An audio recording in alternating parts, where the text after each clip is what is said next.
Assalamualaikum warahmatullahi wabarakatuh. Kami dari kelompok 10 kelas 11 MIPA 8 ingin menjelaskan materi mengenai kelenjar pencernaan, kelenjar timus, dan juga kelenjar kelamin. Sebelum itu, izinkan kami memperkenalkan diri kami terlebih dahulu. Saya Muhammad Bahyara Putra, presensi 19, dan teman saya Muhammad Haidar, presensi 20. Kelenjar pertama yang akan dijelaskan yaitu kelenjar pencernaan. Kelenjar pencernaan yaitu organ pada manusia yang dapat menghasilkan enzim untuk membantu proses pencernaan pada makanan. Kelenjar pencernaan yang pertama yaitu kelenjar lambung.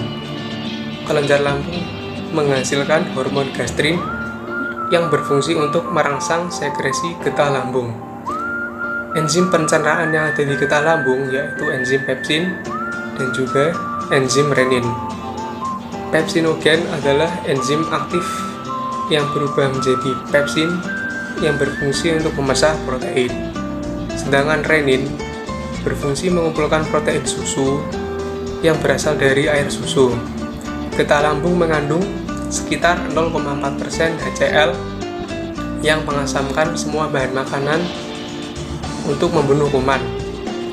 Hal ini karena HCl mampu mengubah pepsinogen menjadi pepsin. Sekresi getah lambung dimulai pada waktu kita makan atau melihat makanan serta mencium aroma makanan. Rasa makanan kemudian merangsang sekresi enzim karena kerja saraf. Jika ada makanan di dalam lambung menimbulkan rangsangan kimia, maka dinding lambung mengekskresikan hormon yang disebut hormon gastrin. Lalu kelenjar pencernaan yang kedua yaitu kelenjar usus. Kelenjar usus menghasilkan hormon sekretin yang berfungsi untuk merangsang sekresi getah pankreas serta hormon kolesistokinin yang berfungsi merangsang sekresi getah empedu. Beberapa enzim yang ada di dalam usus yaitu yang pertama, enterokinase yang berfungsi untuk mengaktifkan trypsinogen menjadi tripsin. Maltase berfungsi untuk mengubah maltosa menjadi glukosa. Lalu laktase berfungsi untuk mengubah laktosa menjadi monosakarida glukosa dan galaktosa. Lalu sukrase yang berfungsi untuk mengubah sukrosa menjadi dua buah monosakarida yaitu glukosa dan fruktosa. Lalu kelenjar selanjutnya yaitu kelenjar timus. Kelenjar timus adalah organ kecil di belakang tulang dada yang berperan ganda untuk sistem endokrin dan juga sistem limfatik. Sebagai bagian dari sistem limfatik, kelenjar timus ikut berperan dalam fungsi imunitas tubuh. Sementara itu, sebagai bagian dari sistem endokrin, kelenjar timus turut menghasilkan hormon yang turut digunakan untuk menopang sistem imun. Assalamualaikum warahmatullahi wabarakatuh. Nama saya Muhammad Haidar Prijanto, absen 20. Saya di sini untuk melanjutkan penjelasan dari Muhammad Bahtiar. Fungsi kelenjar timus. Kelenjar timus merupakan bagian dari sistem limfatik di dalam tubuh. Kelenjar timus mempunyai fungsi penting yaitu memproduksi sel limfatik T atau sel T. Sel tersebut merupakan satu bagian dari sistem kekebalan tubuh yang berfungsi untuk melawan sel kanker dan mikroorganisme penyebab infeksi. Kelenjar ini juga berfungsi untuk menimbun hormon somatotrof dan setelah dewasa tidak berfungsi lagi. Kelenjar kelamin.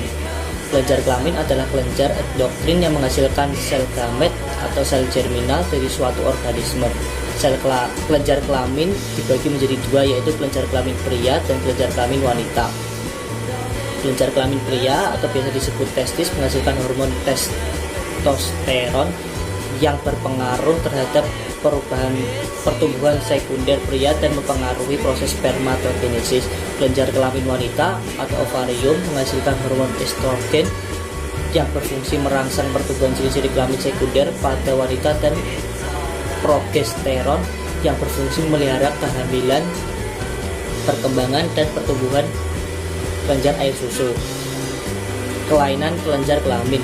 Beberapa kelainan kelenjar kelamin yaitu: pertama, gejala sertifik keputihan untuk wanita disebabkan oleh infeksi yang biasanya disertai dengan rasa gatal di dalam vagina dan di sekitar bibir vagina bagian luar.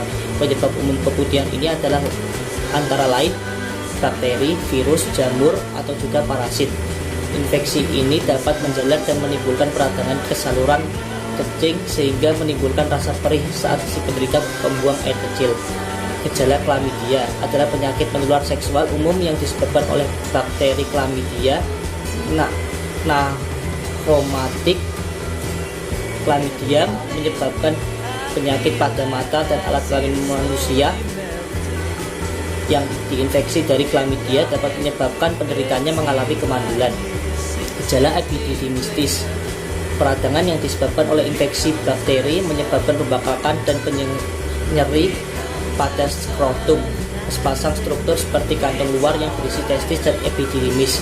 Gejala yang timbul adalah demam, nyeri saat berkemih, dan sekret abnormal dari penis.